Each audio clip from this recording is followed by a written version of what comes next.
오늘 하루도 고생 많으셨습니다. 이제 조용히 눈을 감고 하나님의 말씀 속에서 평안을 찾아볼까요?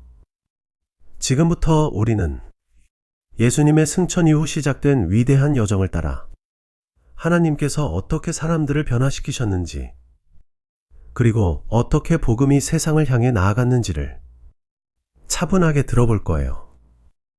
사도행전은 단순한 기록이 아닙니다.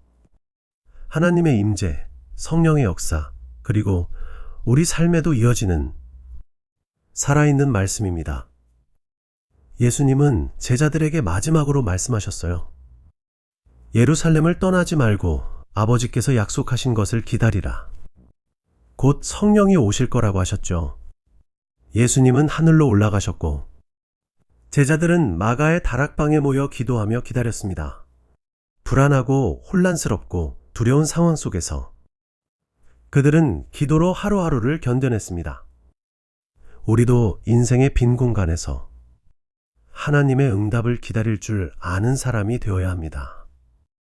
오순절이 되던 때 갑자기 하늘에서 급하고 강한 바람 같은 소리가 들렸고 불의 혀처럼 갈라지는 것이 각 사람 위에 머물렀습니다. 성령께서 임하신 순간이었습니다. 제자들은 다른 나라 말로 복음을 말하기 시작했고 사람들은 놀라워했죠. 베드로는 담대히 일어나 설교했고 그날 3,000명이 회개하고 세례를 받았습니다. 교회는 그렇게 시작되었습니다. 하나님의 교회는 사람의 손이 아니라 성령의 능력으로 세워집니다. 베드로와 요한이 성전으로 올라가던 중 한 걸을 수 없는 사람이 구걸하고 있었습니다. 베드로는 이렇게 말하죠. 은과 금은 내게 없거니와 내게 있는 것으로 내게 주노니 나사렛 예수 그리스도의 이름으로 일어나 걸으라. 그 사람은 곧 일어나 걷고 뛰며 하나님을 찬양했습니다. 이 장면은 우리에게 말해줍니다. 하나님의 이름에는 우리의 한계를 넘어서는 능력이 있습니다. 기적 이후 종교 지도자들은 제자들을 붙잡아 신문합니다. 그러나 베드로는 두려워하지 않고 이렇게 말합니다. 우리는 보고 들은 것을 말하지 않을 수 없습니다. 이 말은 단순한 용기의 표현이 아니었어요. 성령께서 주시는 담대함이었습니다. 믿음을 지킨다는 건 모든 것이 순탄하다는 뜻이 아니라 고난 속에서도 진리를 선택하는 것임을 보여줍니다. 아나니아와 삽비라는 재산을 팔고 일부를 숨긴 채 모두라고 속였습니다. 그리고 그 자리에서 죽임을 당하죠. 이 사건은 충격적입니다. 하지만 교회 공동체가 얼마나 거룩함을 요구받는지 보여주는 장면입니다. 하나님은 외형이 아닌 정직한 중심과 진실한 마음을 원하십니다. 초대 교회 안에서 헬라파 유대인 과부들이 구제에서 소외된 일이 생깁니다. 사도들은 말씀과 기도에 전념하고자 성령과 지혜가 충만한 사람 7명을 세웁니다. 그중 한 사람이 스데반이었죠. 하나님은 교회의 성장 속에서도 질서와 섬김의 균형을 중요하게 여기십니다. 사랑은 조직 안에서도 살아있어야 합니다. 스데반은 고발당해 공회에 서게 됩니다. 그는 담대히 하나님의 역사를 설교하며 예수님이 바로 하나님의 아들이심을 증언하죠. 분노한 무리들은 그를 돌로 쳐 죽입니다. 하지만 스데반은 이렇게 기도하며 죽음을 맞습니다. 주여, 이 죄를 그들에게 돌리지 마옵소서. 고통 속에서도 용서를 선택하는 사람, 그 사람이 진짜 믿음의 사람입니다. 스데반의 죽음 이후 박해가 시작되자 흩어진 성도들이 사마리아와 그 너머로 복음을 전하게 됩니다. 빌립은 사마리아 성에 복음을 전하고 많은 병자들이 고침을 받고 기쁨이 그 성에 넘칩니다. 또한 에티오피아 내시에게 성경을 가르치고 그 자리에서 세례까지 베풉니다. 복음은 어떤 상황에서도 막을 수 없습니다. 오히려 고난은 복음의 확장 도구가 됩니다. 사울은 교회를 박해하던 사람이었습니다. 그는 다마스커스로 가는 길에서 하늘에서 들리는 음성과 함께 빛 가운데 쓰러집니다. 사울아, 사울아, 네가 어찌하여 나를 박해하느냐? 그는 눈이 멀고 하나님의 사람 아나니아를 통해 다시 보게 됩니다. 그날부터 사울은 복음을 전하는 자, 바울로 변화됩니다. 하나님은 가장 강한 적도 가장 위대한 도구로 바꾸실 수 있습니다. 이방인 백부장 고넬료는 경건한 사람이었고 하나님은 그의 기도를 들으십니다. 한편 베드로에게는 이방인을 정결하다고 여기라는 환상이 주어집니다. 이 둘은 성령님의 인도 아래 만나게 되고 고넬료의 집에서 베드로가 복음을 전하자 이방인들에게도 성령이 임합니다. 복음은 경계를 넘어갑니다. 하나님은 모든 민족에게 구원을 주시길 원하십니다. 베드로는 고넬료의 집에서 일어난 일을 설명합니다. 이방인에게도 성령이 임했다는 사실을. 사람들은 처음엔 받아들이기 어려워했지만 곧 이렇게 고백하게 됩니다. 그러면 하나님께서 이방인에게도 회개의 기회를 주신 것이로다. 복음은 원래부터 모두에게 열려있는 하나님의 사랑이었습니다. 혹시 지금 나만은 하나님께 버림받은 것 같다는 생각 하고 계신가요? 그렇지 않아요. 하나님의 은혜는 당신에게도 지금 이 순간에도 흘러가고 있습니다. 나이도 환경도 과거도 상관없어요. 하나님은 지금 이 자리에 당신을 부르고 계십니다. 헤롯 왕은 야고보를 죽이고 베드로마저 옥에 가둡니다. 하지만 교회는 끊임없이 기도했고 하나님은 천사를 보내 깊은 밤에 베드로를 기적처럼 구출하십니다. 우리도 가끔 답답한 감옥 같은 현실에 갇힌 느낌을 받을 때가 있죠. 그럴 때 하나님은 사람이 아닌 하늘의 방법으로 우리를 건져내십니다. 기도는 현실을 바꾸는 하나님의 열쇠입니다. 지금 이 밤에도 당신을 위해 열릴 문이 준비되고 있을지 몰라요. 성령께서 말씀하십니다. 바나바와 바울을 따로 세워 내가 맡길 일을 하게 하라. 그들은 순종했고 이방의 땅으로 복음을 들고 떠납니다. 처음엔 회당에서, 나중엔 거리에서 복음은 경계를 넘으며 자라납니다. 우리 삶에도 하나님이 준비하신 여정이 있어요. 때로는 어디로 가야 할지 몰라 멈춰설 때 하나님은 이제 너를 따로 세워 새로운 걸 맡기겠다. 말씀하세요. 혹시 지금 당신의 삶이 예상 밖의 방향으로 흘러가고 있다면 그건 어쩌면 가장 빠른 하나님께서 인도하신 길일지도 모릅니다. 바울과 바나바는 이고니온, 루스드라에서 복음을 전합니다. 어떤 이들은 기뻐하고 어떤 이들은 돌을 들어 그들을 쫓아냅니다. 바울은 돌에 맞아 거의 죽을 뻔하지만 일어나 다시 복음을 전합니다.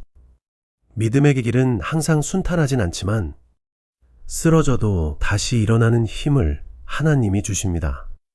혹시 오늘 너무 힘들었나요? 마음에 맞은 돌덩이 같은 말들 때문에 주저앉고 싶은 날이었나요? 괜찮아요. 하나님은 지금 당신을 다시 일으킬 준비가 되어 있으십니다. 사도들도 흔들렸지만 끝내 멈추지 않았어요. 당신도 그렇습니다. 이방인에게 율법을 지켜야 한다는 주장으로 교회에 갈등이 생깁니다. 하지만 사도들은 기도하고 함께 논의하며 율법보다 은혜를 선택합니다. 결론은 이렇습니다. 우리가 그들에게 불필요한 짐을 지우지 않기로 했다. 하나님은 우리 삶에도 말씀하세요. 이제 그만 스스로를 정죄하지 말아라. 나는 너에게 사랑과 은혜를 주고 싶다. 혹시 당신 스스로에게 너무 가혹하지는 않나요? 실수했던 말, 지나친 후회, 감당 안 되는 무게. 오늘은 그 모든 짐을 하나님께 맡기고 푹 쉬어도 되는 밤이에요. 앞서 우리는 하나님의 은혜가 경계를 넘고 사람의 틀을 넘고 모든 민족에게 흘러가는 과정을 봤습니다. 그 여정은 때로 고되고 위태롭고 사람의 눈으로 보면 실패 같아 보이기도 했죠. 그런데 하나님의 여정은 결코 무너지지 않습니다. 이제 바울의 여정은 유럽을 향해 더 멀리 나아갑니다. 그리고 그곳에서도 하나님은 가장 어두운 곳에 빛을 심으십니다. 바울과 실라는 빌립보에서 복음을 전하다 억울하게 잡혀 감옥에 갇히게 됩니다. 등에는 채찍 자국, 몸은 쇠사슬에 묶여 있었죠. 그런데 그들은 한밤중 감옥 안에서 찬송을 부르기 시작합니다. 그 순간 갑자기 큰 지진이 일어나 옥문이 열리고 모든 쇠사슬이 풀립니다. 간수는 자결하려다 바울의 음성을 듣고 살아나고 그날 밤 그와 그의 가족이 모두 예수를 믿게 됩니다. 혹시 지금 당신도 마음속에 갇힌 것 같은 시간을 보내고 있나요? 하나님은 우리가 가장 낮아졌을 때 가장 강하게 역사하십니다. 찬송은 상황을 바꾸지 않아도 우리 안의 방향을 바꾸게 합니다. 오늘 밤 작게라도 하나님을 찬양해 보세요. 감옥이 흔들릴지 모릅니다. 바울은 철학자들이 가득한 도시 아테네에 도착합니다. 그는 그곳에서 알지 못하는 신에게 바치는 제단을 보며 이렇게 말합니다. 내가 너희가 알지 못하고 경배하는 분을 알려주겠다. 그분이 바로 온 세상을 지으신 하나님이시다. 지식과 이성이 지배하던 그 땅에서도 하나님은 마음을 여시는 분이십니다. 믿음은 지적이 아니라 인격적인 만남입니다. 혹시 하나님이 느껴지지 않아 믿음이 멀게 느껴질 때가 있나요? 괜찮아요. 하나님은 당신의 이해를 넘어서 존재하시는 분입니다. 느껴지지 않아도 그분은 늘 곁에 계십니다. 바울은 고린도에서 사역하며 마음의 피곤함과 두려움 속에 있었어요. 그때 하나님은 말씀하십니다. 두려워하지 말고 말하라. 내가 너와 함께 있으며 이 성중에는 내 백성이 많다. 그리고 하나님은 바울에게 브리스길라와 아굴라라는 믿음의 동역자들을 보내십니다. 하나님은 외로운 사역자에게 사람을 통해 위로하십니다. 우리가 기도할 때 하나님은 누군가를 보내실 수도 있어요. 그리고 어쩌면 당신이 누군가에게 보내진 하나님의 위로일 수도 있습니다. 오늘 하루 당신이 만난 사람들 속에서 하나님의 흔적을 한번 떠올려 보세요. 에베소에서는 놀라운 일들이 벌어집니다. 수많은 병자들이 고침받고 주술사들이 회개하며 마법책을 불태웁니다. 말씀은 강력하게 자라고 퍼져갑니다. 하지만 동시에 상업적 이익을 잃은 사람들이 폭동을 일으킵니다. 복음이 전해질 때 항상 반응은 둘로 나뉘어요. 변화되거나 반발하거나 믿음을 따른다는 건 때때로 갈등과 손해를 감수하는 길이기도 합니다. 하지만 기억하세요. 하나님은 진리를 말하는 자를 지키십니다. 그리고 그분의 말씀은 반대 속에서도 멈추지 않습니다. 바울은 에베소 장로들과 작별 인사를 나눕니다. 그는 말합니다.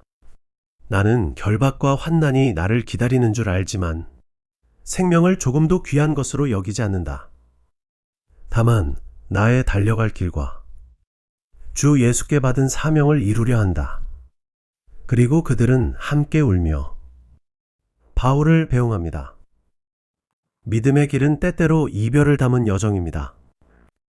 하지만 그 길 끝에 있는 건 영원한 상급과 주님의 품입니다. 혹시 지금 당신의 삶에도 떠나보내야 할 사람이 있나요? 혹은 끝내야 할 계절이 있나요? 눈물이 흐르더라도 괜찮아요. 하나님은 그 눈물조차 복음의 씨앗으로 사용하십니다. 사람들은 말렸어요. 예루살렘에 가면 당신은 결박당할 것입니다. 하지만 바울은 이렇게 말하죠. 나는 결박뿐 아니라 주 예수님의 이름을 위해 죽을 것도 각오하였습니다. 그는 결국 예루살렘으로 향하고 성전에서 유대인들의 오해로 붙잡혀 로마 군인들에게 넘겨집니다. 믿음의 길은 때로 사람의 걱정을 넘어서는 확신에서 시작됩니다. 당신도 주변의 염려, 내면의 두려움 속에서 하나님이 주신 확신을 붙들고 있는 중인가요? 그 믿음, 결코 헛되지 않습니다.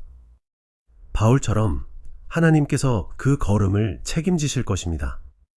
붙잡힌 바울은 자신의 과거와 변화의 이야기를 담담히 고백합니다.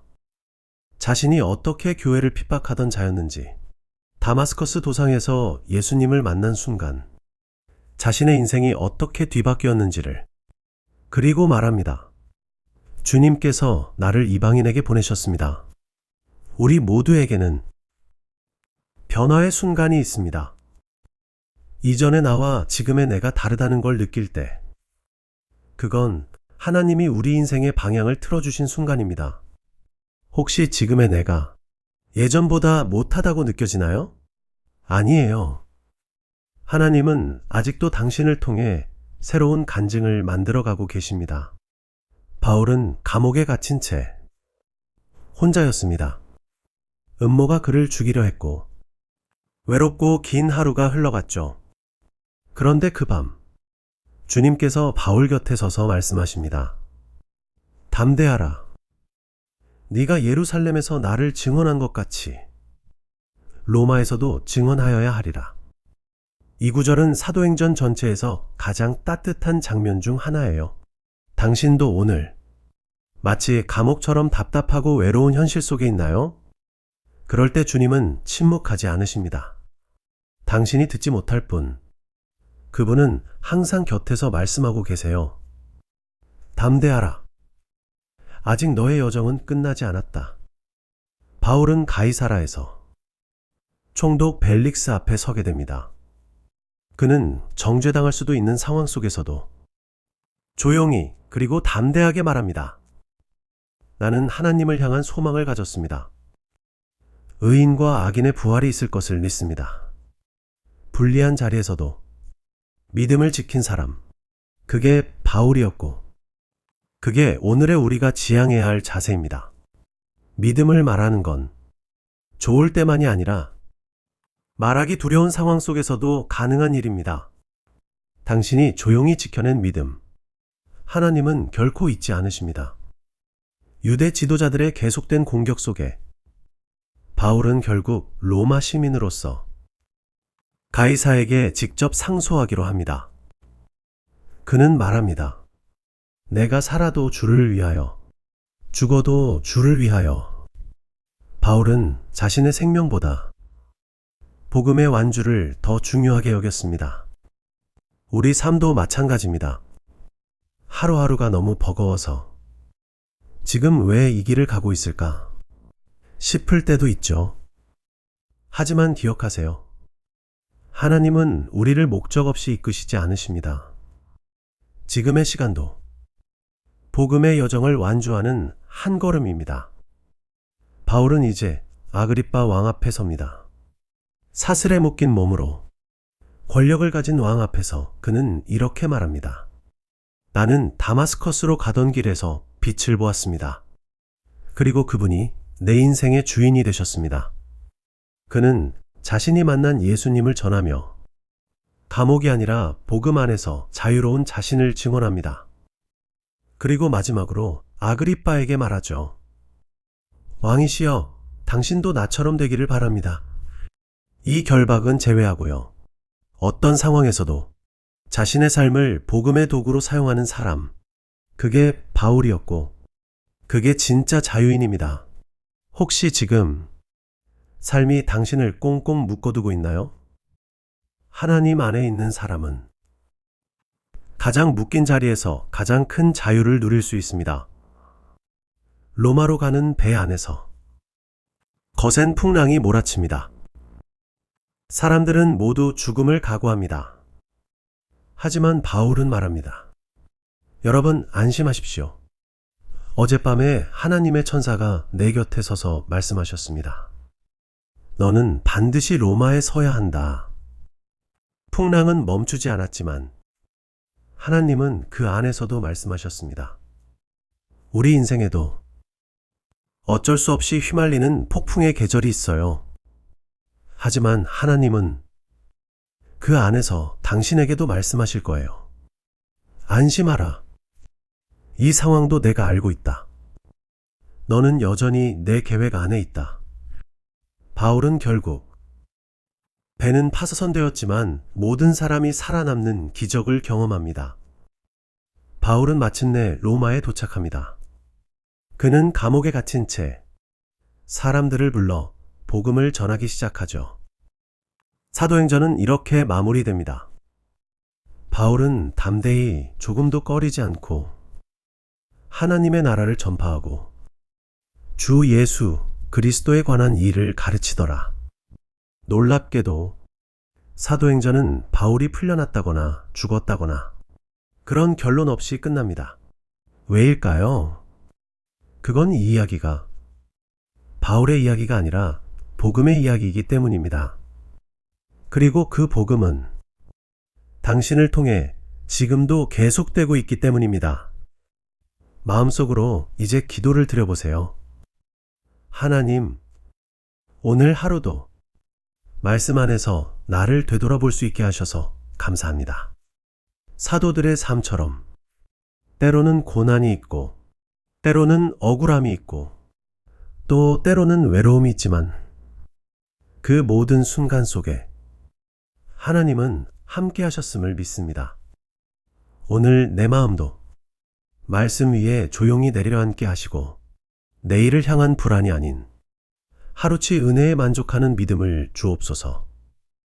내 인생에도 복음의 여정이 계속되고 있음을 기억하게 하시고 내가 걷는 이 길이 결코 혼자가 아니라는 사실을 깊이 붙들게 하소서. 예수님의 이름으로 기도드립니다. 아멘. 오늘 하루도 고생 많으셨습니다. 이제 조용히 눈을 감고 하나님의 말씀 속에서 평안을 찾아볼까요? 지금부터 우리는 예수님의 승천 이후 시작된 위대한 여정을 따라 하나님께서 어떻게 사람들을 변화시키셨는지 그리고 어떻게 복음이 세상을 향해 나아갔는지를 차분하게 들어볼 거예요. 사도행전은 단순한 기록이 아닙니다. 하나님의 임재, 성령의 역사, 그리고 우리 삶에도 이어지는 살아있는 말씀입니다. 예수님은 제자들에게 마지막으로 말씀하셨어요. 예루살렘을 떠나지 말고 아버지께서 약속하신 것을 기다리라. 곧 성령이 오실 거라고 하셨죠. 예수님은 하늘로 올라가셨고 제자들은 마가의 다락방에 모여 기도하며 기다렸습니다. 불안하고 혼란스럽고 두려운 상황 속에서 그들은 기도로 하루하루를 견뎌냈습니다. 우리도 인생의 빈 공간에서 하나님의 응답을 기다릴 줄 아는 사람이 되어야 합니다. 오순절이 되던 때 갑자기 하늘에서 급하고 강한 바람 같은 소리가 들렸고 불의 혀처럼 갈라지는 것이 각 사람 위에 머물렀습니다. 성령께서 임하신 순간이었습니다. 제자들은 다른 나라 말로 복음을 말하기 시작했고 사람들은 놀라워했죠. 베드로는 담대히 일어나 설교했고 그날 3,000명이 회개하고 세례를 받았습니다. 교회는 그렇게 시작되었습니다. 하나님의 교회는 사람의 손이 아니라 성령의 능력으로 세워집니다. 베드로와 요한이 성전으로 올라가던 중 한 걸을 수 없는 사람이 구걸하고 있었습니다. 베드로는 이렇게 말하죠. 은과 금은 내게 없거니와 내게 있는 것으로 내게 주노니 나사렛 예수 그리스도의 이름으로 일어나 걸으라. 그 사람은 곧 일어나 걷고 뛰며 하나님을 찬양했습니다. 이 장면은 우리에게 말해줍니다. 하나님의 이름에는 우리의 한계를 넘어서는 능력이 있습니다. 기적 이후 종교 지도자들은 제자들을 붙잡아 신문합니다. 그러나 베드로는 두려워하지 않고 이렇게 말합니다. 우리는 보고 들은 것을 말하지 않을 수 없습니다. 이 말은 단순한 용기의 표현이 아니었어요. 성령께서 주시는 담대함이었습니다. 믿음을 지킨다는 건 모든 것이 순탄하다는 뜻이 아니라 고난 속에서도 진리를 선택하는 것임을 보여줍니다. 아나니아와 삽비라는 재산을 팔고 일부를 숨긴 채 모두라고 속였습니다. 그리고 그 자리에서 죽임을 당하죠. 이 사건은 충격적입니다. 하지만 교회 공동체가 얼마나 거룩함을 요구받는지 보여주는 장면입니다. 하나님은 외형이 아닌 정직한 중심과 진실한 마음을 원하십니다. 초대 교회 안에서 헬라파 유대인 과부들이 구제에서 소외된 일이 생깁니다. 사도들은 말씀과 기도에 전념하고자 성령과 지혜가 충만한 사람 7명을 세웁니다. 그중 한 사람이 스데반이었죠. 하나님은 교회의 성장 속에서도 질서와 섬김의 균형을 중요하게 여기십니다. 사랑은 조직 안에서도 살아있어야 합니다. 스데반은 고발당해 공회에 서게 됩니다. 그는 담대히 하나님의 역사를 설교하며 예수님이 바로 하나님의 아들이심을 증언하죠. 분노한 무리들은 그를 돌로 쳐 죽입니다. 하지만 스데반은 이렇게 기도하며 죽음을 맞습니다. 주여, 이 죄를 그들에게 돌리지 마옵소서. 고통 속에서도 용서를 선택하는 사람, 그 사람이 진짜 믿음의 사람입니다. 스데반의 죽음 이후 박해가 시작되자 흩어진 성도들이 사마리아와 그 너머로 복음을 전하게 됩니다. 빌립은 사마리아 성에 복음을 전하고 많은 병자들이 고침을 받고 기쁨이 그 성에 넘칩니다. 또한 에티오피아 내시에게 성경을 가르치고 그 자리에서 세례까지 베풉니다.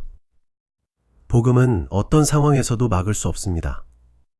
오히려 고난은 복음의 확장 도구가 됩니다. 사울은 교회를 박해하던 사람이었습니다. 그는 다마스커스로 가는 길에서 하늘에서 들리는 음성과 함께 빛 가운데 쓰러집니다. 사울아, 사울아, 네가 어찌하여 나를 박해하느냐? 그는 눈이 멀고 하나님의 사람 아나니아를 통해 다시 보게 됩니다. 그날부터 사울은 복음을 전하는 자, 바울로 변화됩니다. 하나님은 가장 강한 적도 가장 위대한 도구로 바꾸실 수 있습니다. 이방인 백부장 고넬료는 경건한 사람이었고 하나님은 그의 기도를 들으십니다. 한편 베드로에게는 이방인을 정결하다고 여기라는 환상이 주어집니다.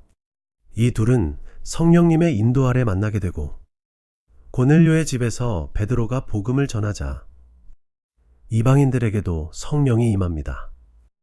복음은 경계를 넘어갑니다. 하나님은 모든 민족에게 구원을 주시길 원하십니다. 베드로는 고넬료의 집에서 일어난 일을 설명합니다.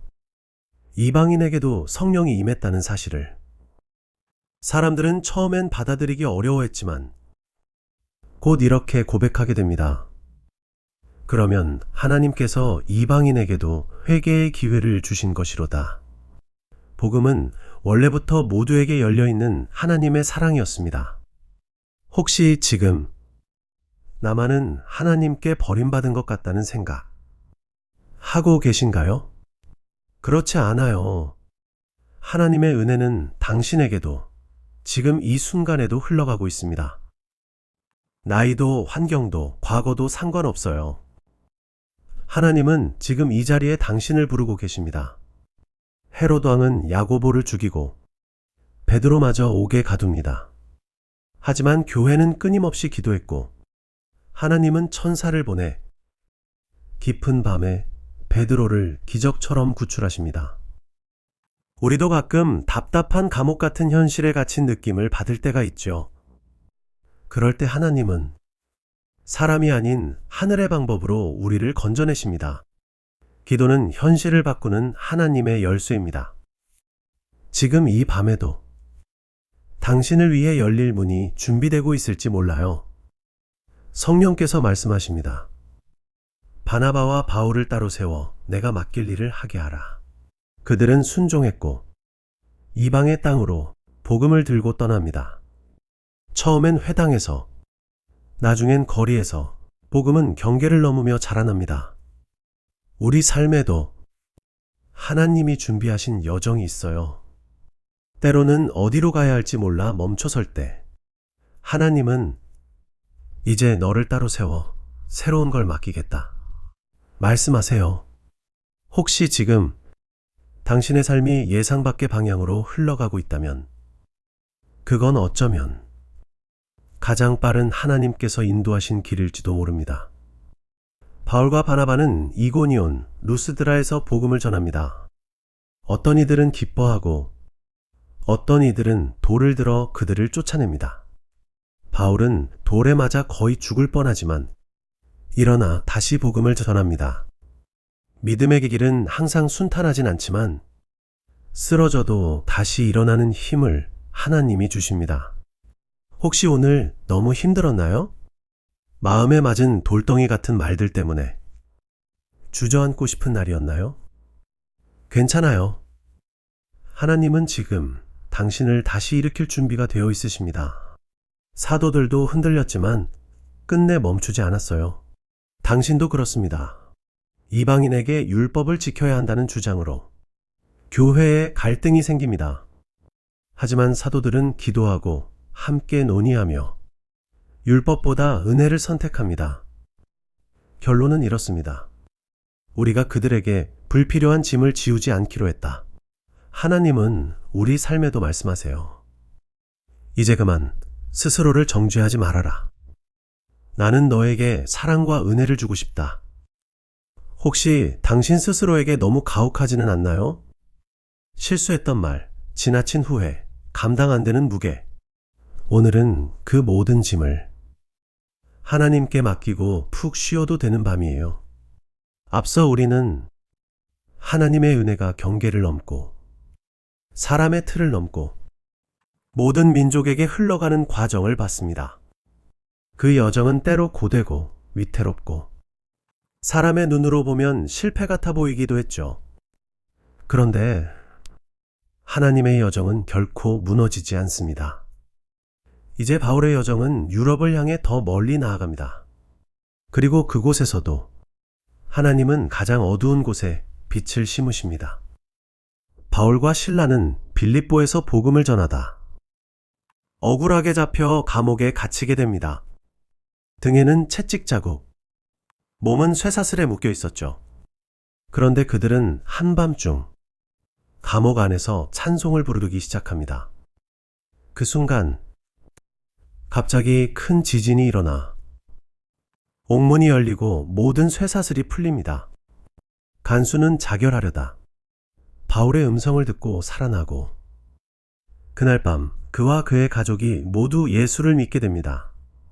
혹시 지금 당신도 마음속에 갇힌 것 같은 시간을 보내고 있나요?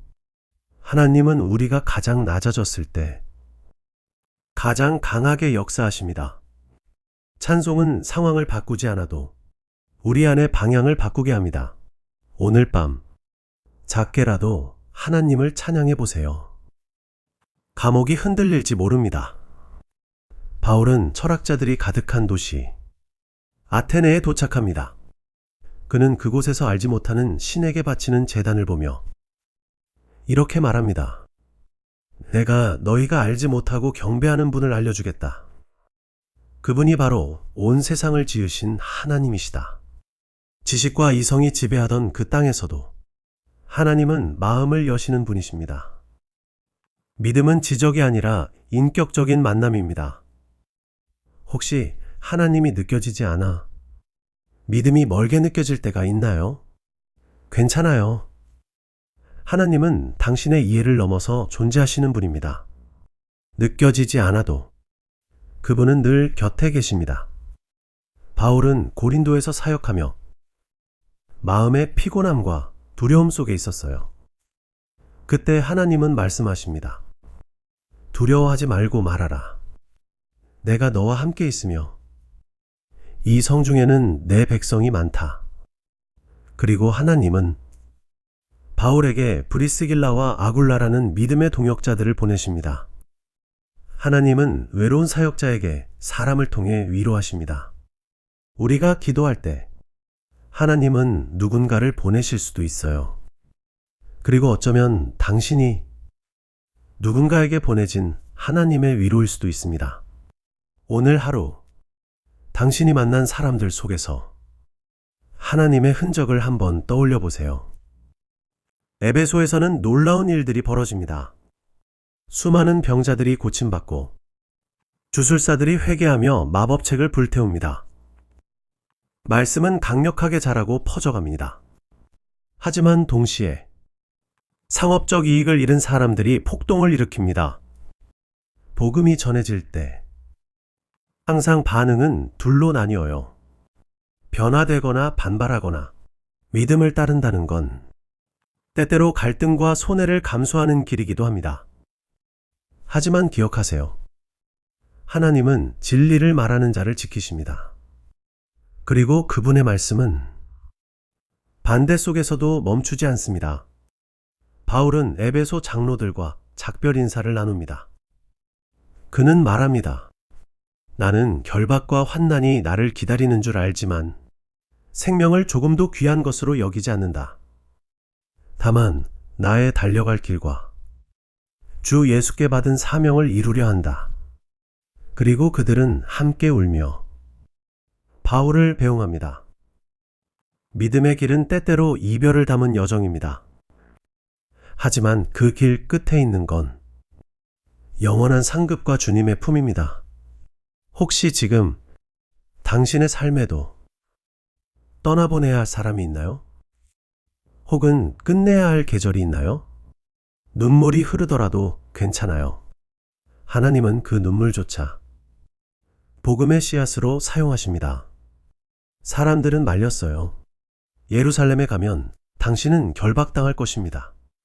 하지만 바울은 이렇게 말하죠. 나는 결박뿐 아니라 주 예수님의 이름을 위해 죽을 것도 각오하였습니다.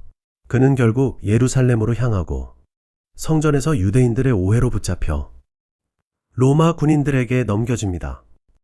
믿음의 길은 때로 사람의 걱정을 넘어서는 확신에서 시작됩니다. 당신도 주변의 염려, 내면의 두려움 속에서 하나님이 주신 확신을 붙들고 있는 중인가요? 그 믿음, 결코 헛되지 않습니다. 바울처럼 하나님께서 그 걸음을 책임지실 것입니다. 붙잡힌 바울은 자신의 과거와 변화의 이야기를 담담히 고백합니다. 자신이 어떻게 교회를 핍박하던 자였는지, 다마스커스 도상에서 예수님을 만난 순간 자신의 인생이 어떻게 뒤바뀌었는지를, 그리고 말합니다. 주님께서 나를 이방인에게 보내셨습니다. 우리 모두에게는 변화의 순간이 있습니다. 이전의 나와 지금의 내가 다르다는 걸 느낄 때, 그건 하나님이 우리 인생의 방향을 틀어주신 순간입니다. 혹시 지금의 내가 예전보다 못하다고 느껴지나요? 아니에요. 하나님은 아직도 당신을 통해 새로운 간증을 만들어가고 계십니다. 바울은 감옥에 갇힌 채 혼자였습니다. 음모가 그를 죽이려 했고 외롭고 긴 하루가 흘러갔죠. 그런데 그 밤 주님께서 바울 곁에 서서 말씀하십니다. 담대하라. 네가 예루살렘에서 나를 증언한 것 같이 로마에서도 증언하여야 하리라. 이 구절은 사도행전 전체에서 가장 따뜻한 장면 중 하나예요. 당신도 오늘 마치 감옥처럼 답답하고 외로운 현실 속에 있나요? 그럴 때 주님은 침묵하지 않으십니다. 당신이 듣지 못할 뿐, 그분은 항상 곁에서 말씀하고 계세요. 담대하라. 아직 너의 여정은 끝나지 않았다. 바울은 가이사라에서 총독 벨릭스 앞에 서게 됩니다. 그는 정죄당할 수도 있는 상황 속에서도 조용히 그리고 담대하게 말합니다. 나는 하나님을 향한 소망을 가졌습니다. 의인과 악인의 부활이 있을 것을 믿습니다. 불리한 자리에서도 믿음을 지킨 사람, 그게 바울이었고, 그게 오늘의 우리가 지향해야 할 자세입니다. 믿음을 말하는 건 좋을 때만이 아니라 말하기 두려운 상황 속에서도 가능한 일입니다. 당신이 조용히 지켜낸 믿음, 하나님은 결코 잊지 않으십니다. 유대 지도자들의 계속된 공격 속에 바울은 결국 로마 시민으로서 가이사에게 직접 상소하기로 합니다. 그는 말합니다. 내가 살아도 주를 위하여, 죽어도 주를 위하여. 바울은 자신의 생명보다 복음의 완주를 더 중요하게 여겼습니다. 우리 삶도 마찬가지입니다. 하루하루가 너무 버거워서 지금 왜 이 길을 가고 있을까 싶을 때도 있죠. 하지만 기억하세요. 하나님은 우리를 목적 없이 이끄시지 않으십니다. 지금의 시간도 복음의 여정을 완주하는 한 걸음입니다. 바울은 이제 아그리빠 왕 앞에 섭니다. 사슬에 묶인 몸으로 권력을 가진 왕 앞에서 그는 이렇게 말합니다. 나는 다마스커스로 가던 길에서 빛을 보았습니다. 그리고 그분이 내 인생의 주인이 되셨습니다. 그는 자신이 만난 예수님을 전하며 감옥이 아니라 복음 안에서 자유로운 자신을 증언합니다. 그리고 마지막으로 아그리빠에게 말하죠. 왕이시여, 당신도 나처럼 되기를 바랍니다. 이 결박은 제외하고요. 어떤 상황에서도 자신의 삶을 복음의 도구로 사용하는 사람, 그게 바울이었고, 그게 진짜 자유인입니다. 혹시 지금 삶이 당신을 꽁꽁 묶어두고 있나요? 하나님 안에 있는 사람은 가장 묶인 자리에서 가장 큰 자유를 누릴 수 있습니다. 로마로 가는 배 안에서 거센 풍랑이 몰아칩니다. 사람들은 모두 죽음을 각오합니다. 하지만 바울은 말합니다. 여러분 안심하십시오. 어젯밤에 하나님의 천사가 내 곁에 서서 말씀하셨습니다. 너는 반드시 로마에 서야 한다. 풍랑은 멈추지 않았지만 하나님은 그 안에서도 말씀하셨습니다. 우리 인생에도 어쩔 수 없이 휘말리는 폭풍의 계절이 있어요. 하지만 하나님은 그 안에서 당신에게도 말씀하실 거예요. 안심하라. 이 상황도 내가 알고 있다. 너는 여전히 내 계획 안에 있다. 바울은 결국 배는 파손되었지만 모든 사람이 살아남는 기적을 경험합니다. 바울은 마침내 로마에 도착합니다. 그는 감옥에 갇힌 채 사람들을 불러 복음을 전하기 시작하죠. 사도행전은 이렇게 마무리됩니다. 바울은 담대히 조금도 꺼리지 않고 하나님의 나라를 전파하고 주 예수 그리스도에 관한 일을 가르치더라. 놀랍게도 사도행전은 바울이 풀려났다거나 죽었다거나 그런 결론 없이 끝납니다. 왜일까요? 그건 이 이야기가 바울의 이야기가 아니라 복음의 이야기이기 때문입니다. 그리고 그 복음은 당신을 통해 지금도 계속되고 있기 때문입니다. 마음속으로 이제 기도를 드려보세요. 하나님, 오늘 하루도 말씀 안에서 나를 되돌아볼 수 있게 하셔서 감사합니다. 사도들의 삶처럼 때로는 고난이 있고 때로는 억울함이 있고 또 때로는 외로움이 있지만 그 모든 순간 속에 하나님은 함께 하셨음을 믿습니다. 오늘 내 마음도 말씀 위에 조용히 내려앉게 하시고 내일을 향한 불안이 아닌 하루치 은혜에 만족하는 믿음을 주옵소서. 내 인생에도 복음의 여정이 계속되고 있음을 기억하게 하시고 내가 걷는 이 길이 결코 혼자가 아니라는 사실을 깊이 붙들게 하소서. 예수님의 이름으로 기도드립니다. 아멘.